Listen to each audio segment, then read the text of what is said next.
சில விஷயங்கள் நமக்கு ரொம்பவே குழப்பமா இருக்கும் இல்லையா? கவலைப்படாதீங்க. அதை சிம்பிளா தெளிவா புரிய வைக்கிறதுக்கு தான் இந்த முழு அலசலும். வாங்க நேரா விஷயத்துக்குள்ள போலாம். நீங்க முதல் முறையா ஒரு ஹெல்த் இன்சூரன்ஸ் எடுக்க போறீங்கன்னு வச்சுக்கோங்க. என்ன ஒரு குழப்பம் வரும். ஏகப்பட்ட பாலிசி, ஏகப்பட்ட கண்டிஷன்ஸ். எதை எடுக்கிறது, எதை விடுறதுன்னே தெரியாது. சரி, இந்த குழப்பத்துக்கு ஒரு முடிவு கட்டுவோம் வாங்க. சரி, இன்னைக்கு நாம ஒரே ஒரு பாலிசியை மட்டும் எடுத்து அதை முழுசா அலசி ஆராய போறோம். அதுதான் நியூ இந்தியா அஷூரன்ஸோட யுவா பாரத் பாலிசி. இது உண்மையிலே யாருக்கு செட் ஆகும், இதோட பிளஸ் என்ன மைனஸ் என்னன்னு டீட்டெயிலா பார்க்கலாம். முதல்ல இது யாருக்கான பாலிசின்னு பாத்திரலாம். இதோட டார்கெட் ஆடியன்ஸே யங்ஸ்டர்ஸ் தான். அதாவது நீங்க இப்பதான் வேலைக்கு சேர்ந்து சம்பாதிக்க ஆரம்பிச்சிருக்கீங்க, ஒரு நல்ல மெடிக்கல் கவர் வேணும், ஆனா பிரீமியம் அதிகமா இருக்கக்கூடாதுன்னு நினைக்கிறீங்களா? அப்போ இது உங்களுக்கானது தான். ஓகே, இதுல 2 வகை இருக்கு. ஒன்னு தனி நபருக்கானது, இன்னொன்னு ஃபேமிலி ஃப்ளோட்டர். இந்த ஃபேமிலி ஃப்ளோட்டருங்கிறது ரொம்பவே ஒரு ஸ்மார்ட்டான ஐடியா. எப்படின்னா, நீங்க கட்டுற ஒரே பிரீமியத்துல உங்க மொத்த குடும்பத்துக்கும், அதாவது கணவன், மனைவி, குழந்தைங்கன்னு எல்லாருக்கும் பாதுகாப்பு கிடைச்சிடும். தனித்தனியா பாலிசி எடுத்தா ஆகிற செலவை விட இது ரொம்பவே கம்மி இல்லையா? அடுத்ததா இதுல என்னென்னலாம் கவர் ஆகுதுன்னு பாப்போம். இது ஏதோ பேருக்காக கவர் பண்ற பாலிசி இல்ல. ஹாஸ்பிட்டல் அட்மிட் ஆகிறது, ஐசியூ சார்ஜ், டாக்டர் ஃபீஸ், ஏன் அட்மிட் ஆகிறதுக்கு முன்னாடியும் டிஸ்சார்ஜ் ஆனதுக்கு அப்புறமும் ஆகிற செலவுகள் வரைக்கும் எல்லா பெரிய செலவுகளையும் இது பாத்துக்கும். கிட்டத்தட்ட ஒரு முழுமையான பாதுகாப்பு கவசம் மாதிரி தான். ஓகே, இப்ப நாம ரொம்ப ரொம்ப முக்கியமான ஒரு பகுதிக்கு வர்றோம். பாலிசியோட கண்டிஷன்ஸ், அதாவது அதோட விதிகள். ஒரு ஸ்மார்ட் பையர்னா இந்த ஃபைன் பிரிண்ட்ல தான் ரொம்ப கவனமா இருக்கணும். எந்த ஹெல்த் இன்சூரன்ஸ் எடுத்தாலும் நீங்க முதல்ல கேட்க வேண்டிய கேள்வி இதுதான். எனக்கு ஏற்கனவே சுகர், பிபி மாதிரி ஏதாவது நோய் இருந்தா அதுக்கு கவர் கிடைக்குமா? எப்போ கிடைக்கும்? இது ரொம்பவே முக்கியமான கேள்வி. இந்த விஷயத்துல ஒரு பெரிய வித்தியாசம் இருக்கு, அதை நல்லா புரிஞ்சுக்கணும். திடீர்னு ஒரு ஆக்சிடென்ட் ஆகுதுன்னா அதுக்கு பாலிசி எடுத்த முதல் நாள்ல இருந்தே கவர் உண்டு. ஆனா உங்களுக்கு ஏற்கனவே இருக்கிற நோய்களுக்கு உடனடியா கவர் கிடைக்காது.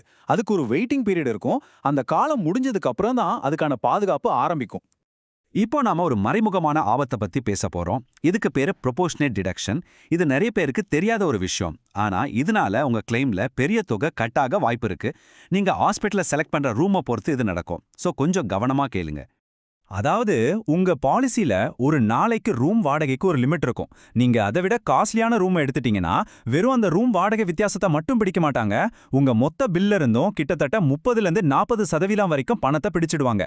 பாருங்க, ஒரு சின்ன ரூம் செலக்ஷன்ல பண்ண தப்பு எவ்வளவு பெரிய இழப்பை ஏற்படுத்துதுன்னு. சரி, தியரி எல்லாம் போதும். இப்போ இந்த பாலிசிய நிஜ வாழ்க்கையோட ஒப்பிட்டு பார்ப்போம். ஒரு ரியல் வேர்ல்டு ஸ்ட்ரெஸ் டெஸ்ட் மாதிரி. மக்கள் மனசுல இருக்கிற சில நேரடியான கேள்விகளுக்கு பதில் தேடலாம் வாங்க. வேலை பார்க்குற நிறைய பேர் கேட்குற ஒரு காமனான கேள்வி, எனக்கு ஆஃபீஸ்ல இன்சூரன்ஸ் இருக்குல்ல, அப்புறம் எதுக்கு நான் தனியா காசு கட்டி இன்னொரு பாலிசி எடுக்கணும்? இது நியாயமான கேள்வி மாதிரி தான் தோணும் இல்லையா? ஆனா இதுக்கு ஒரு அருமையான அனலாக் சொல்றாங்க. உங்க ஆஃபீஸ் இன்சூரன்ஸ் ஒரு கொடை மாதிரி, மழை பெய்யும் போது பிடிச்சுக்கலாம். ஆனா உங்க பர்சனல் பாலிசி உங்க வீட்டு கூரை மாதிரி. கொடை உங்க வாழ்க்கை முழுக்க பாதுகாப்பு தராது. வேலையை விட்டுட்டாலோ இல்லனா வேலை போயிட்டாலும் அந்த கொடையும் போயிடும். ஆனா உங்க வீட்டு கூரை அப்படி இல்லை, எப்பவும் உங்க கூடவே இருக்கும். சரி, கவர்மெண்ட் இன்சூரன்ஸ்க்கும் பிரைவேட் இன்சூரன்ஸ்க்கும் என்ன வித்தியாசம்? இதுல எது பெஸ்ட்? பாருங்க, இது நல்லது கெட்டதுங்கிற விஷயம் இல்ல. இது 2 விதமான ஃபிலாசபி.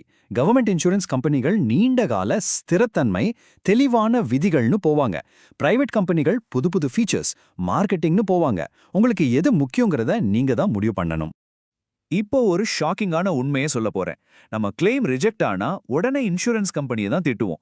ஆனா உண்மையில 90% கிளைம் நிராகரிப்புக்கு காரணம் கம்பெனி கிடையாது. ஆமா, அப்போ யாரு காரணம்? நாம தான். ஆமா, நாம செய்யற சின்ன சின்ன தவறுகள் தான் பெரிய பிரச்சனைக்கு காரணமா இருக்கு. உதாரணத்துக்கு, பாலிசி எடுக்கும்போது ஏற்கனவே இருக்கிற நோய்களை மறைக்கிறது, இல்லனா வெயிட்டிங் பீரியட்ல இருக்கிற ஒரு விஷயத்துக்கு கிளைம் பண்றது, இல்லையா அந்த ரூம் வாடகை லிமிட்டை தாண்டி போறது. இதெல்லாம் நாம கொஞ்சம் கவனமா இருந்தா சுலபமா தவிர்க்கலாம். சோ மத்த பாலிசிகளோட கம்பேர் பண்ணும்போது யுவா பாரத் தன்னை எப்படி முன்னிறுத்துதுன்னா, நாங்க ரொம்ப ஃபேன்சியான விஷயங்கள் தரமாட்டோம், ஆனா நம்பிக்கையான நீண்ட காலத்துக்கு உங்களோட இருக்கிற ஒரு பாலிசியை தருவோம் அப்படின்னு சொல்ற மாதிரி இருக்கு. சரி, இவ்வளவு தூரம் அலசிட்டோம். கடைசியா ஒரு முடிவுக்கு வருவோம். இந்த பாலிசி யாருக்கு சரி, யாருக்கு சரி இல்ல? இந்த லிஸ்ட பாருங்க, ரொம்ப தெளிவா புரியும். நீங்க 18-40 வயசுக்குள்ள இருக்கிறீங்க, முதல் முறையா இன்சூரன்ஸ் எடுக்கிறீங்க, இல்ல புதுசா கல்யாணம் ஆயிருக்குன்னா இதை தாராளமா யோசிக்கலாம். ஆனா நீங்க ஒரு சீனியர் சிட்டிசன், இல்ல உடனடி பாதுகாப்பு தேவைப்படுற அளவுக்கு பெரிய நோய்கள் ஏற்கனவே இருக்குன்னா தயவு செஞ்சு இதை தவிர்த்துட்டு வேற ஆப்ஷன்ஸை பாருங்க. சுருக்கமா சொல்லணும்னா, இதோட மிகப்பெரிய பிளஸ் பாயிண்ட் இது ஒரு கவர்மெண்ட் கம்பெனிங்கிறதால கிடைக்கிற அந்த நம்பிக்கை மற்றும் ஸ்திரத்தன்மை. நாடு முழுக்க ஏத்துப்பாங்க. ஆனா அதே நேரம் இதோட மைனஸ் பாயிண்ட்ஸ் இந்த வெயிட்டிங் பீரியட், ரூம் வாடகை லிமிட் மாதிரி விஷயங்கள். இதெல்லாம் தெரிஞ்சுக்கிட்டு எடுத்தீங்கன்னா பின்னாடி பிரச்சனை வராது. ஏன்னா தெரிஞ்ச பலவீனம் நம்ம கண்ட்ரோல்ல இருக்கும். கடைசியா ஒண்ணே ஒண்ணுதான், இந்த பாலிசி அவசரம் வந்தப்புறம் ஓடி போய் வாங்குறதுக்கானது இல்ல. அவசரம் வர்றதுக்கு முன்னாடியே பிளான் பண்றவங்களுக்கானது. இப்போ கேள்வி இதுதான், நீங்க உங்க எதிர்காலத்துக்காக பிளான் பண்றீங்களா இல்ல ஒரு பிரச்சனை வரட்டும்னு காத்துக்கிட்டு இருக்கீங்களா?